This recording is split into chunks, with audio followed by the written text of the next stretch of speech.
Assalamualaikum warahmatullahi wabarakatuh. Ismi Al-Fathul Akbar, NIM 2120204048. MK atau mata kuliah yaitu Sosiolinguistik. Dosen pengampu yaitu Ustadz Irmaryadi MPD. Baiklah teman-teman, pada materi ini saya akan menjelaskan yaitu gangguan bahasa. Jadi secara umum gangguan bahasa itu ada 4. Yang pertama, gangguan bahasa secara kognitif. Yang kedua, gangguan berbahasa secara psikogenik. Yang ketiga, gangguan berbahasa secara linguistik. Yang keempat, gangguan berbahasa secara biologis. Untuk mempersingkat waktu, langsung saja saya akan menjelaskan poin yang pertama, yaitu gangguan berbahasa secara kognitif. Jadi gangguan bahasa secara kognitif itu ada 5 faktor. Yang pertama, gangguan berbahasa secara kognitif memiliki keterkaitan antara bahasa dan pikiran karena kemampuan manusia berkognisi. Oleh karena itu, dapat disimpulkan bahwa ekspresi verbal yang terganggu bersumber atau disebabkan oleh pikiran yang terganggu. Faktor yang kedua, demensia atau pikun, adalah kondisi di mana terjadi kemunduran intelektualitas akibat perubahan jaringan sel di otak. Gejalanya adalah amnesia, perubahan mental tingkah laku dan kepribadian. Penyebabnya dapat bervariasi, mulai dari stroke, tumor otak, hingga faktor usia.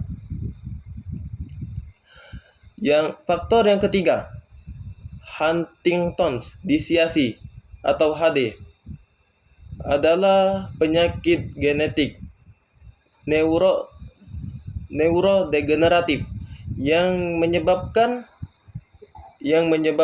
kemunduran motorik, kognitif, dan kejiwaan. Faktor yang keempat, yaitu schizophrenic, adalah gangguan berbahasa pada penderita schizophrenic. Mereka bisa mengulang kata-kata berlebihan atau terkait dengan gangguan berpikir.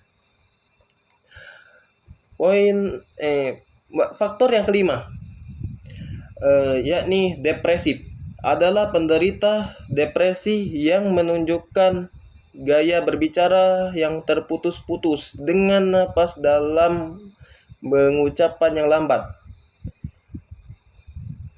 Baik, selanjutnya poin yang kedua, yaitu gangguan berbahasa secara psikogenik. Jadi gangguan berbahasa secara psikogenik itu ada 4 faktor. Yang pertama, berbicara manja, adalah berbicara dengan manja. Ketika seseorang berbicara dengan gaya yang meminta perhatian lebih atau ingin dimanja.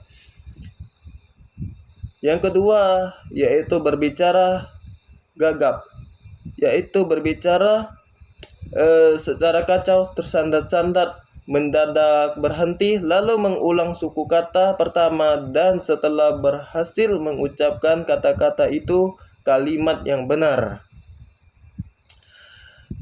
Yang ketiga, yakni berbicara latah, adalah gaya berbicara dengan meniru orang lain secara spontan, terutama terjadi pada kondisi stres atau kecemasan. Poin yang keempat, berbicara kemayu, adalah gangguan berbicara dengan gaya yang berlebihan seperti gerakan bibir atau lidah yang berlebihan. Poin yang ketiga yakni gangguan bahasa secara linguistik. Gangguan bahasa secara linguistik ini ada 3 faktor. Yang pertama, masalah kefasihan. Gangguan dalam kefasihan berbicara mengakibatkan pembicaraan yang putus-putus, kadang latah dan gemetar saat berbicara. Ini disebabkan oleh kesalahan dalam fisiologi pernapasan dan artikulasi seperti masalah lidah, mulut, dan kerongkongan. Dan tenggorokan. Yang kedua yakni gangguan suara. Gangguan suara bisa terjadi pada anak maupun dewasa akibat kejang pada pita suara atau kecelakaan. Ini menyebabkan suara menjadi serak, keruh, dan terlalu lantang atau lemah. Yang ketiga yaitu masalah bahasa tulis.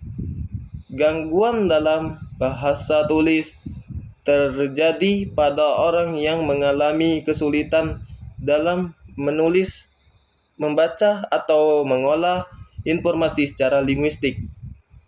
Ini bisa disebabkan oleh gangguan otak seperti stroke dan tumor.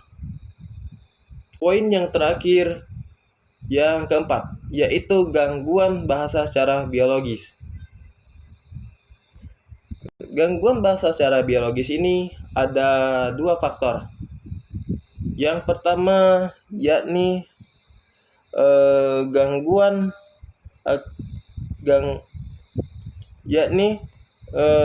gangguan akibat ketidaksempurnaan organ, seperti tunarungu yang harus menggunakan isyarat dalam pembelajaran.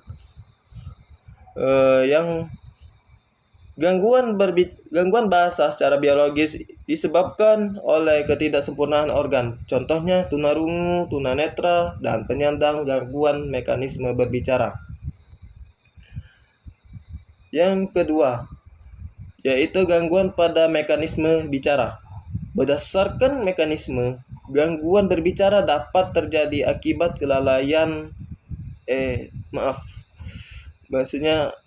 Berdasarkan mekanisme gangguan berbicara dapat terjadi akibat kelainan pada paru-paru, pita suara, lidah, serta pada rongga mulut dan kerongkongan.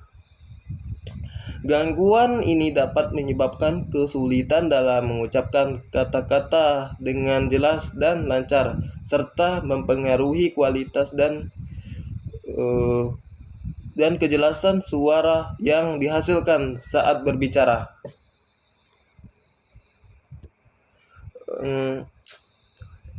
Mungkin ini saja yang dapat saya sampaikan. Syukran jazilan ala husni ihtimamikum. Wassalamualaikum warahmatullahi wabarakatuh.